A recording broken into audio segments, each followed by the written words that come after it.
అందరూ కర్మలను అనుభవిస్తారు. శ్యామా సుందరా నిన్ను నే చేరనా. అది మనిషి అయినా సరే, మనిషి రూపం దాల్చిన అవతారమైనా సరే. మురళీ మోహన మోహపులాటేలరా.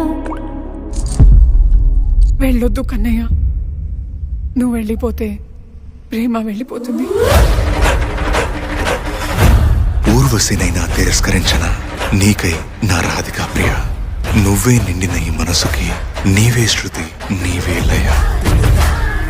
గోపికల ఇంటి నుండి వెన్నను దొంగలించే వాడిని అల్లరి వాడని కాదు, దొంగ అని పిలవాలి. కృష్ణ సింగుల్లో నేనే మునిగానురా.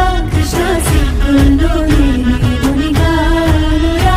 ముట్టుగాను ఓవరా పట్టిన చేతిని విడెను రవి కలముడి రసిక.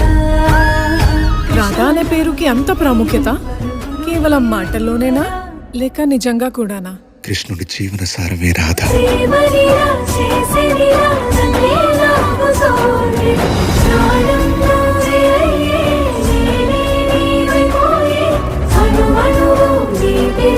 ఇది నువ్విచ్చే మాట లేక విధి విధానమా?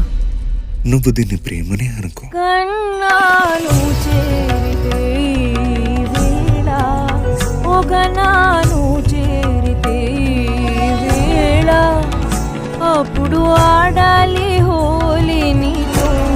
ఒకప్పుడు ఈ కళ్ళు ఆయన్ని చూడడానికి తప్పించేవి, ఇప్పుడు సొంతం చేసుకోవడానికి. మా అమ్మ కళ్ళల్లోకి కలలు వచ్చేదే నిజం అవ్వడానికి. గోపికల ప్రేమలాగా నీ ప్రేమ నెరవేరదేమో అని. రాధాకృష్ణుల వివాహం ఎందుకు జరగలేదు? నేను వివాహం చేసుకున్నాను. రుక్మిణి నా భార్య.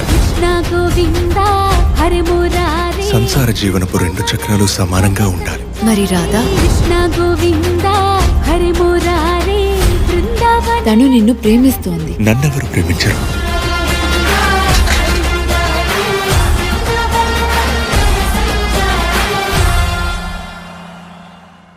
ఎందుకు వెళ్తున్నావు?